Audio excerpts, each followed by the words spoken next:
Muy buenos días, ¿cómo están? Bienvenidos sean todos a Monitor Económico aquí en el canal 5 Días. Hoy arrancando esta jornada de martes, es un gusto para mí poder compartir con ustedes este espacio donde como cada mañana reflexionamos sobre los temas que están ocurriendo en el ámbito económico, nacional e internacional. Y hoy queremos arrancar de una forma un poco distinta. Siempre arrancamos mirando algunos indicadores financieros, pero hoy tenemos el gusto de poder arrancar con nuestra entrevista del día, que lo dejamos siempre a la mitad, pero hoy queremos arrancar con ello porque ya tenemos la presencia de la ministra del Trabajo, Carla Bacigalupo, quien está con nosotros. ¿Se acuerdan? Ayer estábamos mostrando los datos del Instituto Nacional de Estadística, donde íbamos viendo los nuevos números al cierre del tercer trimestre sobre el desempleo, la subocupación. Bueno, hoy queremos analizar esos números que mirábamos el día de ayer y ir desagregando un poco cómo entender esos números. Y por eso, para nosotros es un gusto tenerla aquí en el canal 5 Días a la ministra. ¿Cómo estás, ministra? Muy buenos días. Muy buenos días, Samuel. Un gusto compartir contigo, con toda la teleaudiencia. Muchas gracias por invitarnos. Bueno, estuvimos viendo ayer los datos que publicaba el viernes el Instituto Nacional de Estadísticas y de alguna manera, por lo menos el primer análisis que hacemos es que ese efecto de la pandemia, ¿verdad? De alguna forma parece como que se va disipando porque las tasas de desempleo ya están cercanas a lo que teníamos antes de la pandemia, en torno al 6%. Veíamos números más o menos de, si mal no recuerdo, 325.000 personas que están sin empleo y 188.000 que están con subempleo. ¿Cómo analizan ustedes desde el Ministerio del Trabajo estos resultados que dio a conocer el INE, ministra? Bueno, sin duda son datos auspiciosos que, así como vos decís, nos muestran una clara recuperación del empleo. Como sabemos nosotros, durante la pandemia realmente vivimos momentos muy difíciles cuando se cerró la economía, el empleo. Y bueno, desde el Ministerio del Trabajo y el Gobierno Nacional tuvimos que impulsar medidas muy fuertes de sostenimiento del empleo. La política de protección a trabajadores formales fue una de las políticas más exitosas. Nosotros llegamos a 200.000 trabajadores, imagínate, Samuel, con subsidios tanto por suspensión como por aislamiento, COVID positivo y vulnerabilidad. Y eso hizo no solamente que se sostenga el empleo, sino que el empleo formal no decaiga. Entonces tuvimos unos bajones muy chiquitos en el año 2020 y enseguida, ya cuando empezamos con la cuarentena inteligente, fuimos repuntando de a poco. El año 2021 fue un año difícil en el primer trimestre, donde no teníamos todavía el impacto de las vacunas, pero ya a partir del segundo trimestre del año 2021 la recuperación se viene dando sostenidamente y eso está claramente en los números y además se siente, se ve y nosotros con las ferias de empleo, con la cantidad de vacancias, lo vamos viviendo semana a semana. Nosotros hoy, con los datos nuevos del INE y bueno, con lo que ya venimos trabajando desde el Plan Nacional de Empleo, tenemos unos números que nos muestran una tasa del 6.3% de desempleo. Es la tasa más baja del Mercosur. Ya era la tasa del 6.7, la más baja en el trimestre pasado, en el segundo, y ahora bajamos. Estamos hablando de más de 41.000 personas nuevas ocupadas, sí, si comparamos el año 2021 y 2022. Y intertrimestralmente también tenemos una suba importante del empleo. Estamos hablando de más de 50.000 personas de diferencia nuevas ocupadas. Y esa ocupación también es muy buena porque tiene características especiales. Se da mayormente en mujeres. Entonces son las mujeres las que salieron más de la inactividad y pasaron a la ocupación, porque ese es el dato muy específico que nos muestra la estadística. También dentro del empleo, nuevos empleos y de mujeres, son empleos concentrados en el área de, primero, industrias manufactureras. Son las industrias de manufactura las que más se recuperaron y generaron nuevos empleos. Y luego el sector de servicios, no así comercio, pero sí servicios. También son las micro y pequeñas empresas las que más nuevos empleos generaron. ¿Qué quiere decir eso? Que nuestras MIPYMES, que son de hecho las que más empleo concentran en Paraguay, se están recuperando bastante bien. Claro. Y también siempre es importante considerar si es empleo formal o informal, porque a veces sube el empleo, pero es empleo informal. Esta vez no. Tenemos más empleos formales y esa es la gran noticia. Este dato del INE coincide también con el aumento que tenemos estadístico de empleos formales en IPS, porque tenemos un pico histórico de 690.000 cotizantes en el sector privado de IPS. Eso está absolutamente conectado con el dato del INE. Es decir, hoy hay una coherencia de datos que nos muestran realmente el aumento del empleo de mujeres, el sector terciario, que siempre es el sector que más empleo genera en Paraguay, que es el comercio y servicio, una industria que está creciendo, que es lo que tanto queremos, cambiar el modelo productivo del Paraguay, ya salir, digamos, de ser exportadores de materia prima a ser manufactura, es decir, a ser un país industrializado con más empleo. Lo estamos logrando. De hecho, tenemos muchísimas industrias nuevas, gracias a Dios, que te quiero comentar, que ya están trabajando con nosotros, con el Ministerio del Trabajo, para capacitar y emplear. Y tenemos también, gracias a Dios, un aumento del empleo formal. Esos son los datos muy buenos. Ahí te quiero hacer una consulta, ministra. Cuando miramos, ahora tengo en vista el informe, porque hace rato dije 235.000, en realidad son 238.000 las personas desocupadas, 188.000 las subocupadas. Siempre es bueno, cuando aparecen estos números, tratar de desagregar un poco quiénes son estas personas que no están pudiendo y por qué no están pudiendo conseguir trabajo. Y ahí te consulto si hay algún tipo de análisis como para poder entender y tomar acciones mucho más focalizadas. Quizás son personas muy jóvenes que están buscando su primer empleo, quizás son personas más adultas que no están pudiendo encontrar por una cuestión de edad. No sé si se hace ese tipo de análisis o de filtro, de modo que las acciones, o cada vez que se hace una feria, las acciones vayan enfocadas justamente a esa población que quizás es la que le está costando o conseguir un empleo de tiempo completo o comenzar a trabajar en alguna actividad. ¿Se hace ese análisis, ministra? Absolutamente hacemos el análisis, hacemos los por qué, es decir, las causas, cuáles son las mayores trabas y qué hacemos para paliar esto. Claro. Es decir, desde el Plan Nacional de Empleo, ¿cómo hacemos para rebatir el desempleo y déjame hablarte de 4 estratos para mí importantes? Primero, el de los jóvenes. En Paraguay tenemos un gran bono demográfico. Ese bono demográfico básicamente es una fuerza laboral joven, digamos ya introducida a la fuerza del trabajo, que necesita conectarse con un empleo. Entonces, ¿cuál es las barreras, Samuel, más comunes para el empleo juvenil? En primer lugar, es la falta de formación en habilidades laborales. Lo primero. En segundo lugar, la falta de experiencia laboral. ¿Sí? Y básicamente en esas dos, digamos, radican las mayores barreras. Entonces, ¿qué proponemos y qué estamos haciendo desde el Plan Nacional de Empleo? En primer lugar, para nosotros, Samuel, la herramienta más importante, el programa más importante que deberíamos hacer en todo el Paraguay es el programa de formación dual. El programa de formación dual es un programa que lo tiene muy exitosamente Alemania, Suiza y otros países ya del mundo, que consiste en meter o introducir ya en el colegio, en el bachillerato, tanto técnico como humanístico, es decir, todos los bachilleratos, habilidades laborales, oficios técnicos y trabajo. Es decir, los jóvenes ya en el colegio llevan adelante una experiencia laboral, obviamente sin descuidar la formación, pero es una formación ya enfocada hacia el trabajo del joven. Y en Paraguay estábamos acostumbrados a disociar educación y trabajo. Es lo que nunca más debe hacer Paraguay. Hoy hay que repensar toda la educación hacia el trabajo, hacia el empleo juvenil. Es decir, tenemos que repensar toda nuestra currícula formal y decir, esto que hoy le estamos enseñando a nuestros jóvenes en el bachillerato, ¿es lo que les sirve realmente en el mercado laboral actual? No el que había hace 10 años, Claro. El que rige hoy, que te exige. Y ahí voy a las exigencias de lo que hoy, digamos, se presenta cuando un joven va a buscar un trabajo. En primer lugar, le piden a ese joven que tenga buena presencia, buena dicción. Es decir, absoluto dominio del castellano y de la oratoria. Es la principal barrera dentro de las habilidades. Porque no fortalecemos el castellano y la oratoria de dicción, que obviamente es un complemento del castellano, en los bachilleratos. En segundo lugar, habilidades digitales, Word, Excel y todo lo que es dactilografía computarizada. Sí o sí para cualquier tipo de trabajo, no solamente si te vas a dedicar a un cargo técnico, sino que para cualquier tipo de trabajo, hasta un guardia de seguridad, hoy debe dominar Word, Excel y dactilografía para ser contratado. Claro.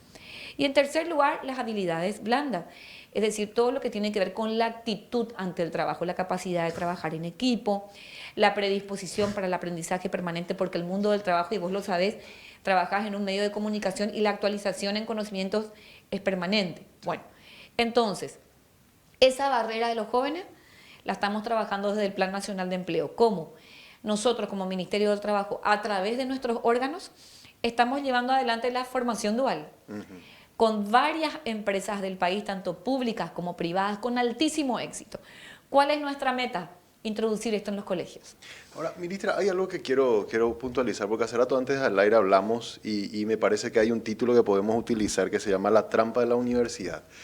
La universidad para mí es un factor importantísimo. Yo soy un defensor de todo lo que tenga que ver con la formación académica, pero quizás estamos con esa ilusión de voy a ir a la universidad 4 o 5 años y muchas veces mientras me estoy formando, incluso hay mucha gente que se decepciona, pues termina su carrera, se recibe de licenciado o licenciada o administrador de empresa y no consigue trabajo.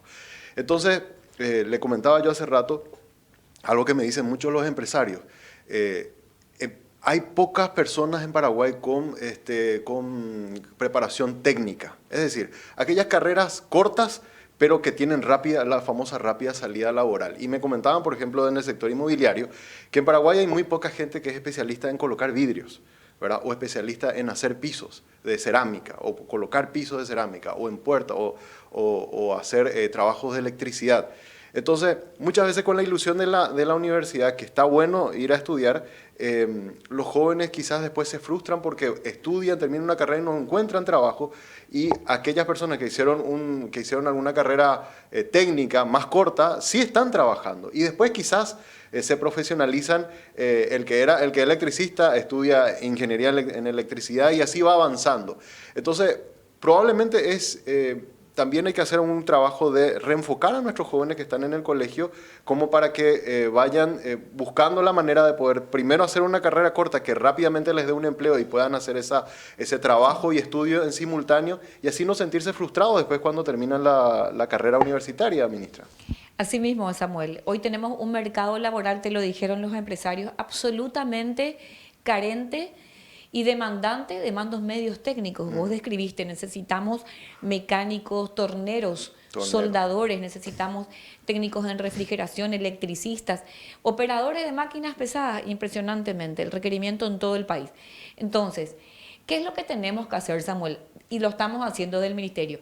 Pedirle a las universidades que vayan girando su oferta formativa, que saquen carreras técnicas de corta duración, pero también entendemos que tenemos que acompañar eso con los órganos de becas del Paraguay, tanto Becal como Itaipú y todos los órganos de becas, porque solamente siguen sacando becas para universitarios cuando que el mercado pide otra cosa. Claro. Entonces ya estamos trabajando con Itaipú, Itaipú ya nos escuchó. Para el año que viene vamos a sacar un puñado de becas muy buenas para diferentes institutos técnicos del Paraguay.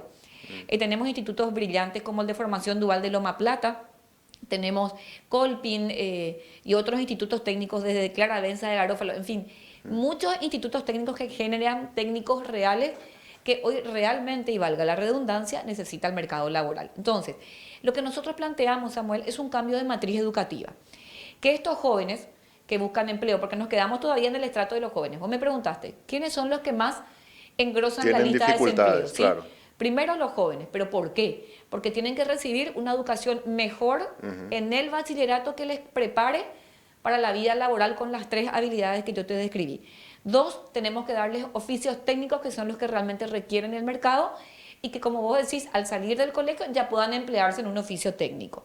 Pero para eso ya tienen que recibir también su experiencia laboral en el colegio.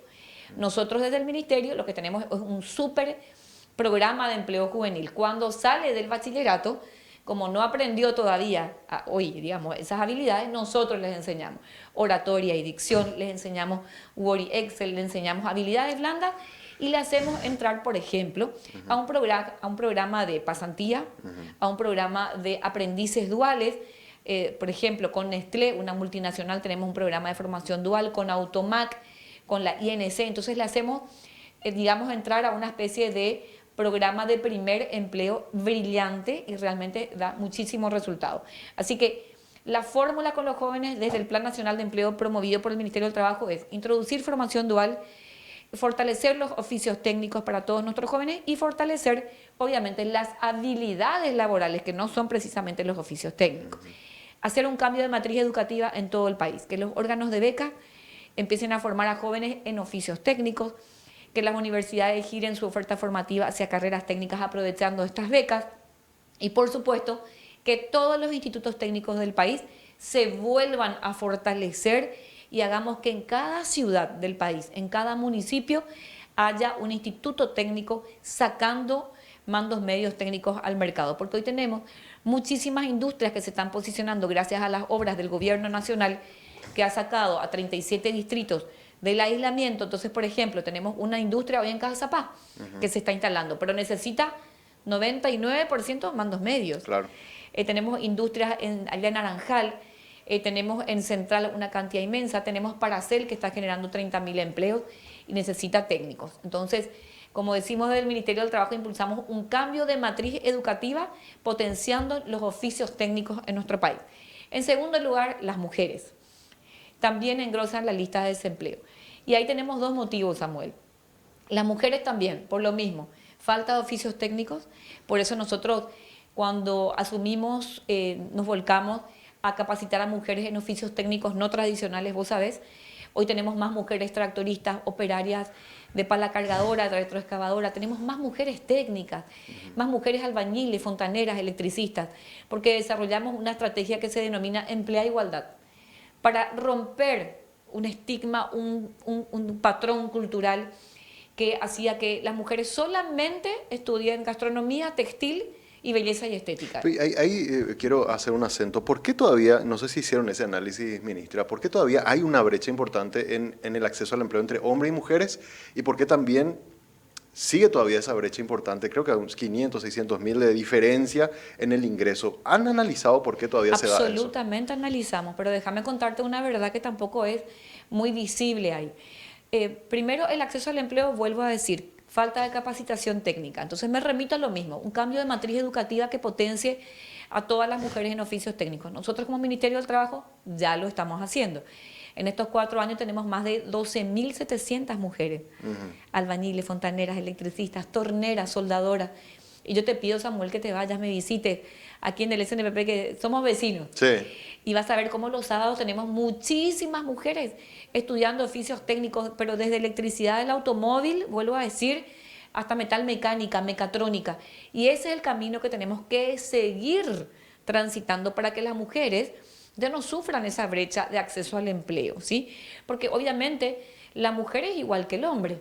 Entonces, si hay necesidad de mandos medios técnicos, pues es la misma necesidad y es la que tenemos que llenar con mujeres técnicas. Y otra cosa muy importante ahí, Samuel, es que estamos trabajando desde el gobierno en una política de cuidado. La mujer tiene que tener cada vez más respaldo en poder dejar a sus hijos en centros de abrazo, de cuidado, para que pueda trabajar y capacitarse. Este gobierno ha avanzado muchísimo y yo creo que dentro de muy poco ya vamos a tener muchos más centros. De hecho, ya aumentamos considerablemente los centros y el programa Abrazo con el Ministerio de la Niñez y la Adolescencia. Nosotros somos parte también de ese equipo país que lo que quiere es darle todo el soporte a las mujeres para que el rol de cuidado no sea una traba al empleo. Entonces, 2 factores para las mujeres: capacitación técnica y el rol de cuidado, con una política de cuidado que ya estamos encarando desde el gobierno nacional. Ahora, esa brecha que vos me hablas de salario, ahí hay mucho mito. La diferencia de salario que hay hoy ya no es del 20%, bajamos, ya es solamente del 17%. ¿Y sabes dónde existe? En el sector de mujeres cuentapropistas. No es en el sector asalariado, ni público ni privado. O ya sea, ganan igual. En las empresas, digamos, que están operando de manera Ya, formal, totalmente. están igualados hoy los Igualados. ingresos. O sea, en Y eso el se ve trabajador claramente. independiente es donde se ve la diferencia. Así mismo es. ¿Y qué pasa con la mujer trabajadora independiente o cuentapropista? Ella es, o sea, no hay una conciencia desde las propias mujeres de cobrar lo que se debe. Por eso es que la educación financiera, emprendedurismo, todo lo que sea capacitación a las propias mujeres, para que revaloricen su trabajo, pongan el precio justo, Claro. tanto a su producto como a su servicio, es de vital Pero importancia. ahí yo creo, ministra, me parece importante darle un cambio de giro a la crítica, porque cuando se dan esas brechas, normalmente se tiende a criticar al empresario y decir, No, le pagas más al hombre que a la mujer por el no. mismo trabajo. En realidad, por lo que estás comentando, los ingresos son similares, donde se dan la diferencia son en el cuentapropista, donde ahí la mujer es la que tiene que decir, no, mi trabajo vale 100, no vale 80. Así mismo. Y ese es el enfoque, más un cambio de mentalidad cultural que una cuestión más monetaria. Por ahí va la cosa. Así mismo es. Y te digo porque nosotros vivimos analizando, no mirando, porque una cosa es mirar los números, Claro. y otra cosa es sentarse a analizar, hacer comparaciones. Y hoy desde el Observatorio Laboral del Ministerio del Trabajo realmente nos sentamos a analizar, masticar, como decimos nosotros, los números, concatenar los números con políticas públicas. Y hoy es claro que la brecha salarial ya no está en el sector Brecha de de ingreso trabajo sería. público ni privado, está en el cuentapropismo, Claro. en el trabajo independiente. Y ahí, obviamente, nosotros lo que hacemos es establecer cursos de educación financiera, emprendedurismo para mujeres. Y cuando le enseñamos emprendedurismo en general, Samuel, lo que hacemos es enseñarle cómo hacer un plan financiero, poner el precio justo de su servicio y de su producto para que no salga perdiendo. Entonces nosotros con la capacitación estamos seguros de que vamos a ir logrando que esa brecha que ya solamente y gracias a Dios existe en el trabajo independiente de mujeres vaya bajando. Ya. Hablaste del tema y me pareció muy importante que mencionaste que hay mucha gente que está, o sea, a ver, esta reducción del desempleo está ligado también a un aumento del empleo formal y eso lo ven en los registros del IPS, lo cual me parece sumamente importante. Ahora, una cosa que a mí me llama mucho la atención, nosotros miramos mucho los informes de CEPAL, del BID, ¿verdad? Y cuando ellos hablan de estadísticas de informalidad, aparece primero Paraguay junto con Perú y Bolivia como los países en la región que tienen tasas de informalidad o niveles de informalidad superiores al 60%. Y es algo que se viene mirando, por lo menos uno revisa los registros históricos hace ya más de 10 o 15 años. La pregunta es, esos niveles altos de informalidad, que más o menos alcanzan a 1.800.000 personas según datos del INE, ¿por qué no podemos bajar o por qué cuesta tanto reducir la informalidad en el empleo en Paraguay, ministra? Ahí también hay muchos mitos, Samuel. Yo quiero que me ayudes a hacer un razonamiento, vos que sos una persona también que analizás mucho, no solamente los datos, sino la situación que hay de verdad, en realidad, ¿verdad? No es, digamos, una verdad tan simple. Pasa que en Paraguay, exactamente el 50% de la población ocupada es independiente. Y la otra población es dependiente. Claro. Bueno, muy bien. En Paraguay, por ley, el independiente no está obligado a cotizar. Entonces, la mitad de toda tu población no está obligada a tener seguridad social. Ahí estamos hablando de 1.400.000 compatriotas. Ellos pueden cotizar, o sea, pueden entrar a la ver si seguridad entiendo, porque social. ahí ya está sacando un dato que a mí es un cambio de enfoque. Porque el hecho de que no esté cotizando no significa que sea informal. Y te miden por el tema de la cotización a una jubilación. Por eso te elevan el nivel de informalidad. Claro, pero en realidad es una informalidad legal. Por Porque eso. 1.400.000 compatriotas en Paraguay, vuelvo a decir, son trabajadores independientes, porque eligen ser independientes. Exacto. Nadie les obliga, o sea, son independientes, son cuentapropistas. De todos ellos, sí pueden entrar a la seguridad social, pero no deben, no es una obligación. Entonces, el que no elige entrar no es ilegal.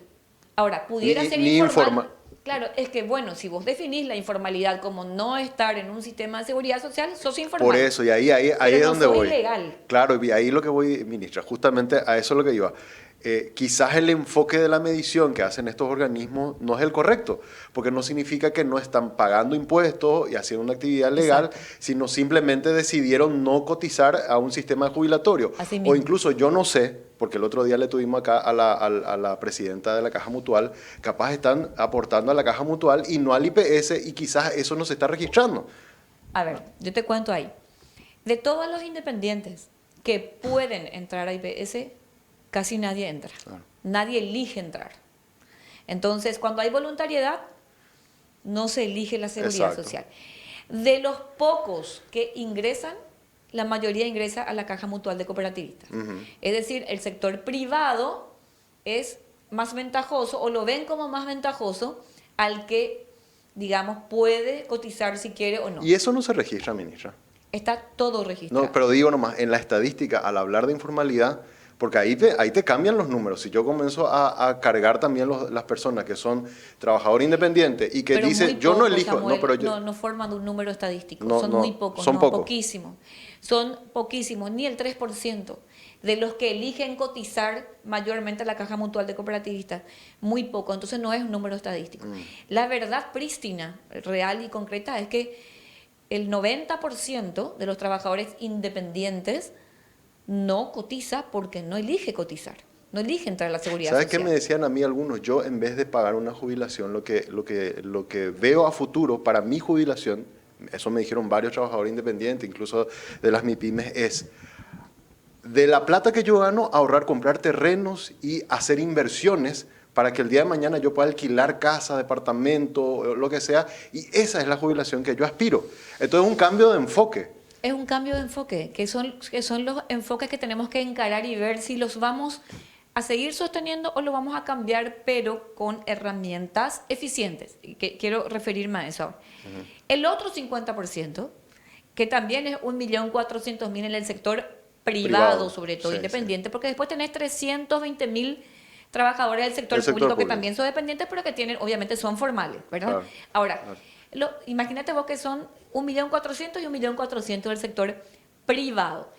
En ese sector sí es obligatorio cotizar porque es un sector dependiente y la ley paraguaya dice que si vos tenés una relación de subordinación con un empleador, sí o sí tenés que cotizar. Entonces, ahí sí el nivel de informalidad es ilegal. ¿Y qué tasa real hay ahí? Solo el 30%. Y eso lo tuvimos hace unos días con el Banco Interamericano de Desarrollo y el BID mismo proyectó eso. Quiere decir, para hablar y ser muy concretos, la tasa real de informalidad ilegal del Paraguay es un 30%.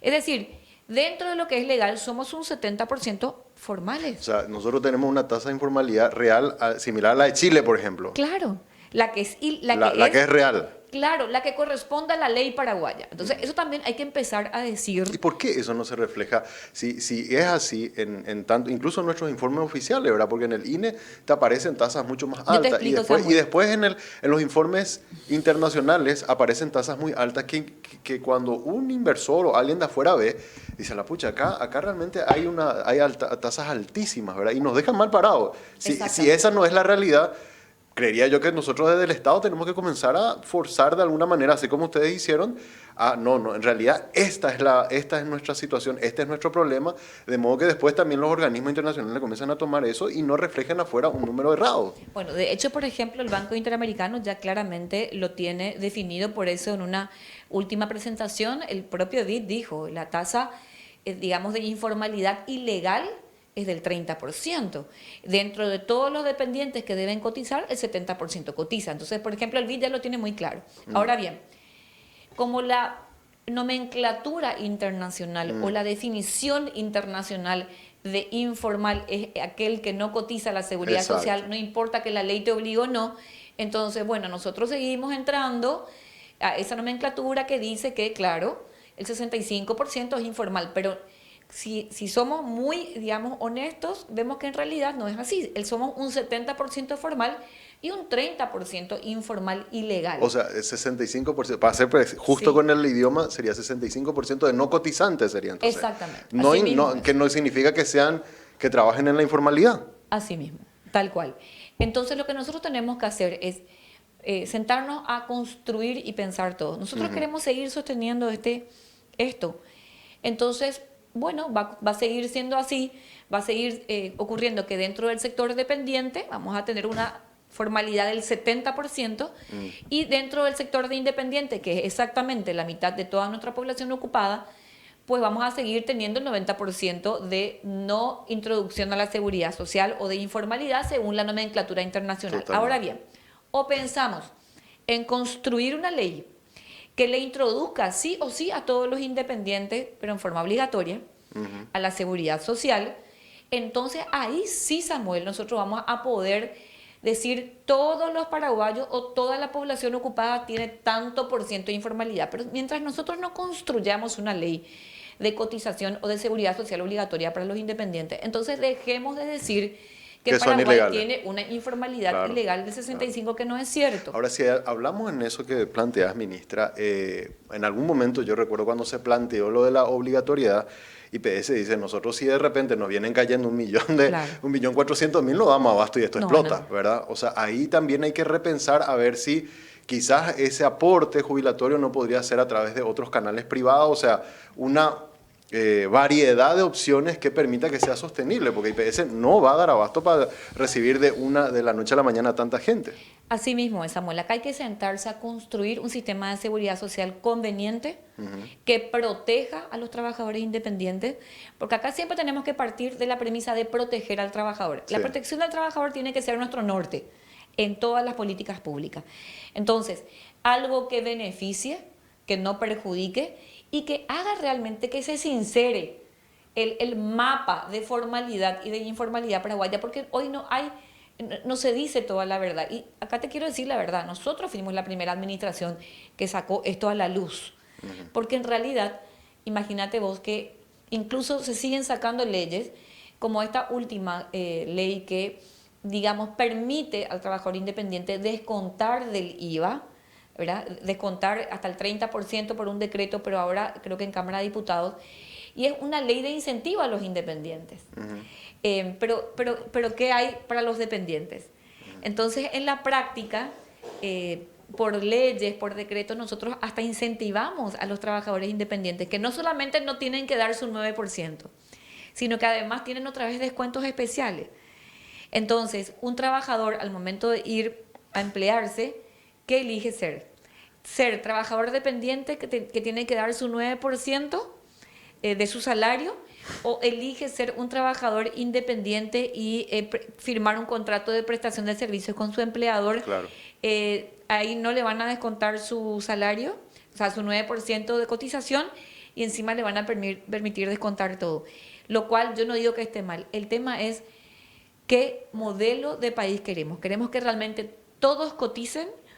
Y mi gran propuesta desde el Plan Nacional de Empleo es tenemos que construir, Samuel, más ventajas de ser formal, más ventajas de cotizar a la seguridad social. Hay un doble efecto que te pregunto. ¿Cómo haces, ministra? Y eso incluso te pregunto como candidata también, porque estás aspirando a un cargo electivo en el legislativo y quizás podrías diseñar un proyecto de ley para estimular tanto al empresario que está contratando, ¿verdad? Como también para el propio contratado, ¿verdad? El hecho de que exista un sistema jubilatorio que realmente te anime o te empuje a que vos quieras pagar un sistema jubilatorio, ¿verdad? O que vos no veas como un descuento, como algo que te están quitando y que no te sirve para nada. O sea, ¿cuál es el modelo o el camino para ayudar a que más gente cotice? Bueno, en primer lugar tenemos que hacer que los independientes coticen y que eso sea una ventaja para ellos. Y hay que construir una ley especial, como se hizo en otros países del mundo. Hoy en la mayoría de los países, Samuel, todos deben cotizar. Eso también es importante, ¿verdad? Por eso que en la mayoría de los países no hay esta disquisición de dependiente e independiente, porque es obligatorio para todos. Claro. Acá en Paraguay es que no es obligatorio, por eso es que hay ese no sinceramiento de datos, digamos, ¿verdad? Ahora, yo propondría la construcción de un sistema de introducción de los independientes a la seguridad social, pero que sea ventajoso. También planteo más ventajas de ser formal. ¿En qué sentido? De que una vez que todos coticen, y más aún los dependientes que ya están cotizando, primero tengan un buen sistema de salud real. En segundo lugar, puedan realmente jubilarse. Hoy, todos los que cotizan a IPS, de todos los que cotizan, solamente el 10% se jubila. Entonces, ese es un desaliciente, digamos, es un contraestímulo para la gente que cotiza. Entonces, tenemos que construir un sistema jubilatorio mucho más cercano a la gente. No tiene que ser algo inalcanzable. Y ahí tenemos que construir, digamos, opciones jubilatorias, incluso, Samuel, de pensiones contributivas y no contributivas. Tenemos que crear un puente entre las pensiones. ¿Qué pasa, por ejemplo, hoy? Mucha gente que cotizó en IPS o que aportó, luego salió de su trabajo, ¿verdad? Porque se corta, digamos, el trayecto jubilatorio. Y luego pide una pensión de adulto mayor. Y Hacienda le paga. Pero no se vinculan las cotizaciones que él ya dejó en IPS y la pensión de adulto mayor. Y eso se llama un puente entre pensiones contributivas y no contributivas. Claro. Y ese es un sistema que se puede crear y que puede beneficiar muchísimo a los trabajadores. ¿Por qué? Porque a lo mejor no llegaron a la jubilación, pero esos años que cotizó, por ejemplo, aportó al IPS 4, 5, 7, 9 años, o hasta pasó la barrera, ¿verdad?, de los 10 años, pero no llegó a jubilarse. Entonces, todos esos aportes le pueden servir para que a través de una pensión no contributiva que Hacienda capitalice, se le pueda dar una suma mensual. Eso debemos construir en Paraguay, un sistema que coordine o articule las pensiones contributivas y no contributivas, y hagamos que la mayoría de los trabajadores que alguna vez cotizaron o pagaron, digamos, ese aporte a la seguridad social, puedan recibir alguna pensión. Totalmente. Entonces, hay mucho por hacer, pero más que nada yo propongo que el derecho a la jubilación en mi país sea un derecho accesible a todos, que ya no sea privativo de solo algunos, construir un sistema de seguridad social para los independientes que sea ventajoso y hacer que cada paraguayo diga, yo quiero cotizar, porque yo me siento protegida, yo tengo mayor atención en mi salud, yo tengo una jubilación que me va a llegar, que no es tan lejana, yo voy a poder adquirir una jubilación que a lo mejor no va a ser del 100% de retorno, Samuel, pero va a ser una jubilación proporcional a lo que yo aporté, y si aporté pocos años, yo puedo vincular con una pensión no contributiva del Ministerio de Y ahí Hacienda. también es un oxígeno para el fisco, ¿verdad? Que está, o sea, está sosteniendo solo muchas veces a un montón de, creo que eran más de 400.000 personas de la tercera edad con recursos del Estado, ¿verdad? Así mismo. Y realmente lo justo sería que si esa persona que está recibiendo esa pensión, en algún momento de su vida aportó 5 o 10 años, esos ahorros se puedan utilizar. Totalmente. Ahora, lo bueno también es ver, Samuel, que nosotros avanzamos muchísimo en la formalización del empleo. Cuando nosotros asumimos en el año 2018, teníamos unos 520.000, nunca pasábamos, digamos, más de 510.000, 520.000 cotizantes. Hoy tenemos 690.000 cotizantes al IPS en el sector privado. ¿Qué hicimos? Estímulos. Creamos más ventajas de ser formal. Trabajamos mucho con IPS, ahí tenemos que seguir trabajando sin duda, pero desde el Ministerio del Trabajo también establecimos estímulos como la exoneración de multas a MIPYMES. Cuando vos le inscribís a tu trabajador, hoy ya no tenés multa, si sos una MIPYME. Antes de que nosotros asumiéramos, cuando una MIPYME quería inscribir a un trabajador en el Ministerio del Trabajo, ya le salía una multa de entrada. Entonces, claro, era un desaliciente. La empresa decía, bueno, no, gracias, me voy, pero no puedo pagar porque soy una micro, soy una pequeña empresa, no tengo los recursos para pagar una multa. Y las multas eran considerables para una MIPYME. Nosotros conseguimos una ley, conseguimos unos recursos adicionales, porque prácticamente el Ministerio del Trabajo, increíblemente, cuando nosotros asumimos, se basaba, o sea, todo su presupuesto era de multas a MIPYME. Un contrasentido impresionante. Y nosotros justamente lo que queríamos es crear alicientes de las MIPYME para que se formalicen. Entonces, realmente peleamos por una ley muy importante de formalización de MIPYME, lo logramos, nos apoyó el Congreso, y hoy, ¿sabes cuánto ya le exoneramos de multas a MIPYME? Hace 2 años que conseguimos la ley, 16.800 millones de guaraníes, estamos hablando de más de 2 millones de dólares que le fuimos exonerando a una micro, a otra pequeña empresa. Entonces ahora la mayoría, gracias a Dios, de las que operan dentro del área de formalidad, lo hacen, digamos, ya formalmente ante el Ministerio del Trabajo, y eso ha permitido formalizar a muchísimas MIPYME del país.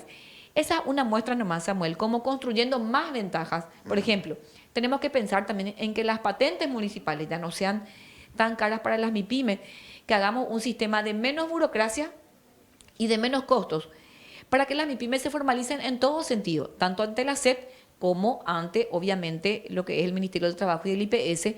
También tenemos que pensar, y estamos trabajando ya en una mesa de trabajo con Hacienda, en cotizaciones diferenciadas. Es decir, hoy una MIPYME tiene que pagar el 16.5 por cada trabajador y el trabajador tiene que pagar el 9.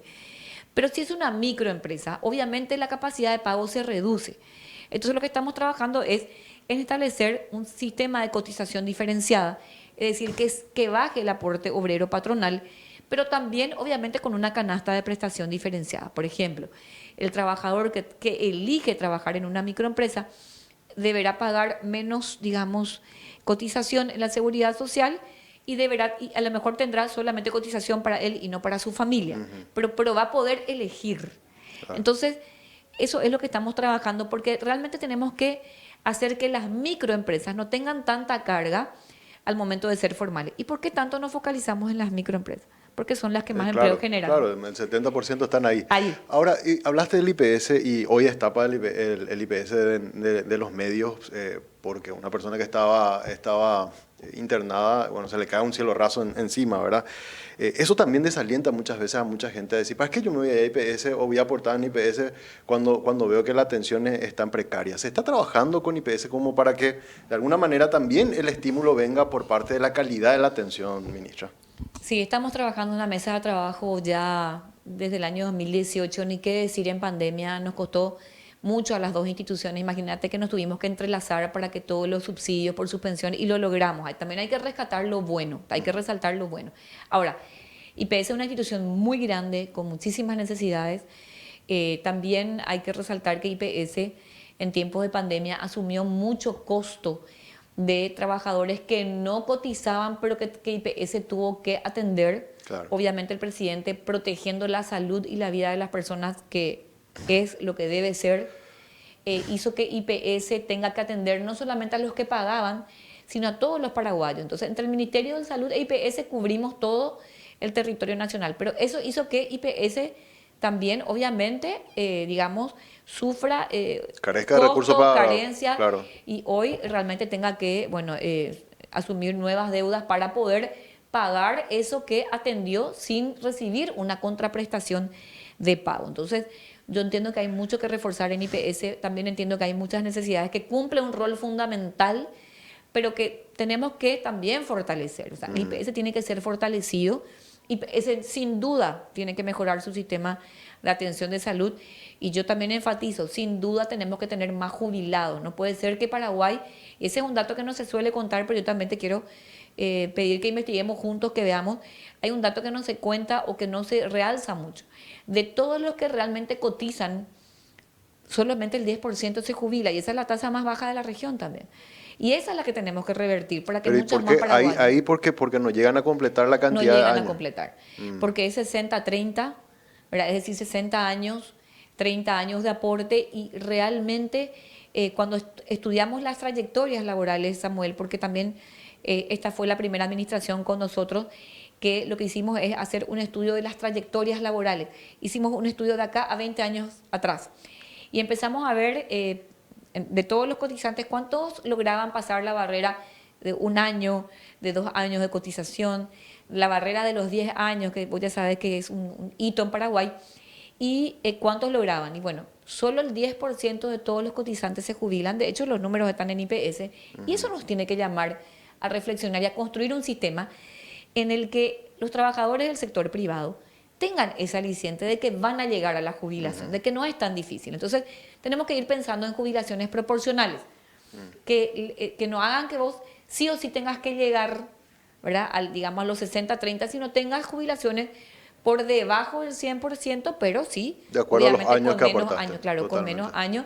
Y vuelvo a decir, aquellos que también completan muy pocos años, podamos hacer un puente con pensiones contributivas, de tal manera a que compensando ambas podamos nosotros también Totalmente. llegar con una suma de dinero a los trabajadores. Estamos llegando, ministra, al final del año, y siempre un tema de debate es el tema del pago del aguinaldo, ¿verdad? Te escuché hablando del tema en algunos medios, quería aprovechar también para preguntarte, ¿verdad? Como para reforzar también, porque esto es importante, que el trabajador, que el propio empleador sepa también lo que indica la ley, ¿verdad? Y bueno, y entiendo que ustedes también hacen controles sobre el cumplimiento de esto. Así mismo es, tenemos una campaña muy buena, muy positiva, que ha dado muy buenos resultados desde el año 2019, que es Ñande Aguinaldo, nuestro derecho. Y lo que hace esta campaña es primero contarte cuál es tu derecho como trabajador. Después te damos una herramienta para que calcules bien lo que tenés que cobrar, porque el aguinaldo es la suma de todas las remuneraciones que uno percibió dividido 12. Pero ahí no entra solamente el aguinaldo, ahí entran las horas extras, algún pago adicional que se te pagó. Entonces, a veces tiene algunos bemoles o algunos, digamos, requisitos, y cuesta a veces calcular bien el aguinaldo. Nos costó muchísimo también en tiempo de pandemia por el tema de la suspensión de contratos, pero gracias a Dios pasamos esa prueba, y fue el año en el que menos denuncias tuvimos.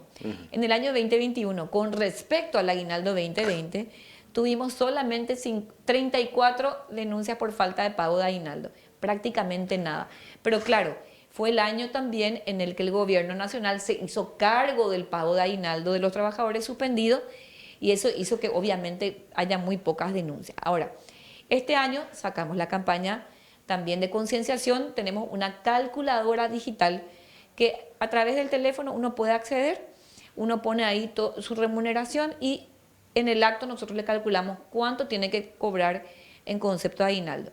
A esta altura ya tenemos 110.000 compatriotas que utilizaron nuestra calculadora y el 75% de los casos lo usó desde el celular. Ah, qué bueno. Ese es el reporte que tenemos de todos nuestros técnicos en informática. Realmente una calculadora nunca tuvimos ningún problema, al contrario, nos agradecen muchísimo, no solamente los trabajadores, sino también los empleadores. Claro. Porque a veces también había como que mucha duda, sobre todo las MIPYME, que son las que más emplean, no podían contratar un contador o un abogado. Entonces el servicio del Ministerio del Trabajo realmente ha sido fundamental para las MIPYMES para sostener el empleo y obviamente honrar este derecho y esta obligación de los empleadores de pagar el aguinaldo. Eso se paga dentro de los 31 días de diciembre. Asimismo, hasta el 31 de diciembre el empleador, debe pagar este derecho al trabajador. El trabajador tiene el derecho a cobrar hasta el 31 de diciembre. Pasado el 31 de diciembre, obviamente ya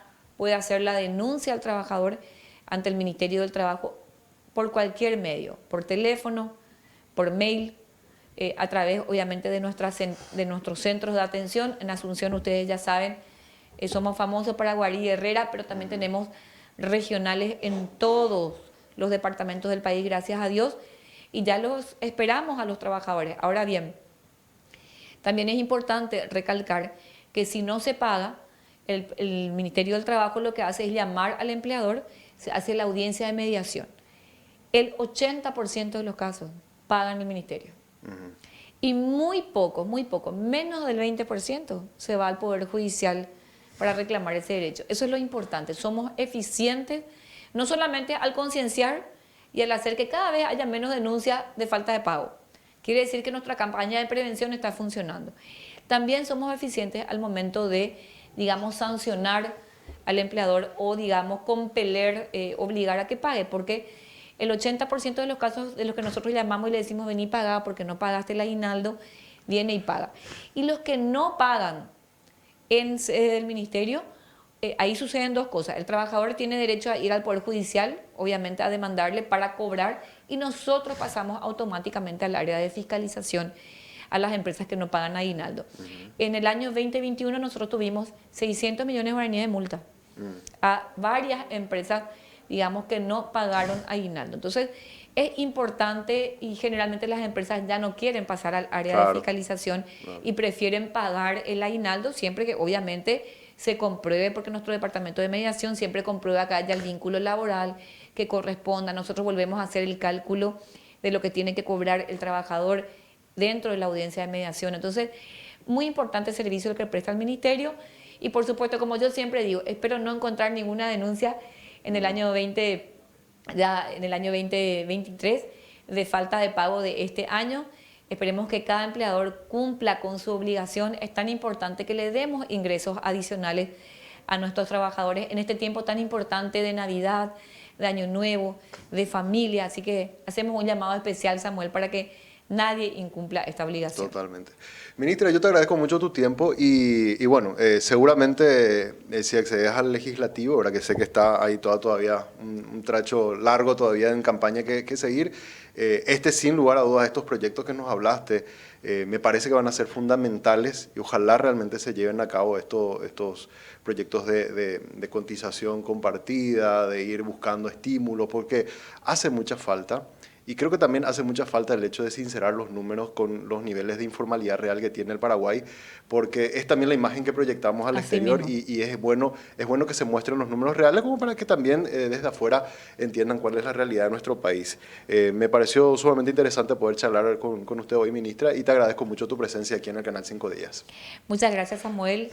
Ya decirte que como ministra del Trabajo Voy a seguir en todo este tiempo trabajando por promover nuevos empleos. La capacitación para el trabajo para mí es de vital importancia, es invertir en nuestra gente, en lo que realmente tenemos que invertir y por supuesto formalizar. Pero como senadora yo quiero no solamente impulsar leyes, sino políticas públicas. No nos olvidemos que Paraguay tiene muchísimas leyes ya. Sí. Tenemos que ver cuáles sirven, cuáles se están aplicando realmente, cuáles están teniendo esa eficiencia en la que se pensó al momento de dictarlas. Entonces, es un trabajo realmente mucho de análisis, de examen y sobre todo, Samuel, el Senado, un senador, un diputado, se tiene que reunir con su gente, con los empresarios, con los trabajadores, con los sindicatos, escuchar la necesidad de la gente. Y si se va a sacar una ley, que sea una ley para mejorar de verdad, habiendo escuchado, habiendo sentido la necesidad, habiendo construido incluso con los actores que van a recibir el impacto de la ley. Porque acá hay que entender que la ley no es solamente letra, la ley es impacto. Claro. Y ese impacto hay que preverlo, trabajando con los sectores que van a recibir ese impacto de la ley. Si realmente vamos a mejorar la vida, si vamos a dar solución, porque ¿qué es lo que hay que dar a través de las leyes y las políticas públicas? Solución a los problemas de la gente. Y yo te añado algo más ahí, ministra, que te recomiendo, porque esto veo mucho como un error en el Congreso, también con los órganos de aplicación. Porque muchas veces se habla con los beneficiados, pero no los órganos de aplicación, y hay veces son muy buenas intenciones, pero al final el órgano de aplicación te dice, no, mira, la realidad es que esto es inviable, o porque no se puede, porque transgrede otras leyes, o porque no hay plata, o porque realmente técnicamente no podemos. Entonces, cuando va a salir un proyecto, que ese proyecto esté diseñado como para que realmente se pueda aplicar. Claro. Y eso depende de algo muy importante, que es el diálogo social. Yo quiero ser una senadora del trabajo, yo siempre digo, yo quiero ser la senadora del trabajo que a través de un diálogo social efectivo y participativo construya políticas públicas y leyes que solucionen los problemas de la gente. Y en especial, leyes que promuevan el empleo, más fuentes de trabajo, sobre todo para nuestros jóvenes y nuestras mujeres, más capacitación técnica que promueva la capacidad real de nuestra gente y, en tercer lugar, empleos de calidad. Es decir, empleos formales con seguridad social y empleos de calidad en cuanto a una política salarial, ingresos reales buenos que permitan a nuestros trabajadores trabajar bien y solventar sus hogares. Totalmente. Ministra, te agradezco mucho tu tiempo. Gracias por compartir con nosotros esta mañana acá en el Canal 5 Días. Muchas gracias, Samuel. A las órdenes siempre. Muy bien, y hoy le hemos dedicado el programa realmente a poder hablar sobre el tema empleo. Creemos que los números del INE ameritaban para que podamos debatir, desagregar los números, que eso siempre es importante. Hablar sobre la tasa de informalidad. Para mí este dato que nos comentaba sobre la tasa de informalidad real es muy importante y hay que sincerar los números porque en realidad a veces transmitimos una imagen que no es. Esto nos pasa en muchos otros campos también, en el campo financiero, en el campo de inversión. A veces Paraguay tiene realmente niveles de inversión sumamente interesantes que después uno mira los datos del BID, Banco Mundial o la CEPAL, y realmente eso no condice con lo que uno mira en la calle y lo que uno ve realmente en flujo de inversiones. Y es siempre importante poder mirar y mirar al detalle los números. Y eso es lo que intentamos hacer todos los días aquí desde 5 días, para que realmente la información a los tomadores de decisión, que son mayoritariamente los que nos siguen, puedan realmente tener información acabada. Agradecemos mucho a la ministra por su presencia y de esta manera vamos cerrando también una edición especial. Hoy dedicamos el programa a la entrevista y agradecemos también a ustedes por su sintonía. De mi parte es todo. Nos reencontramos mañana puntualmente a las 10 aquí en Monitor Económico.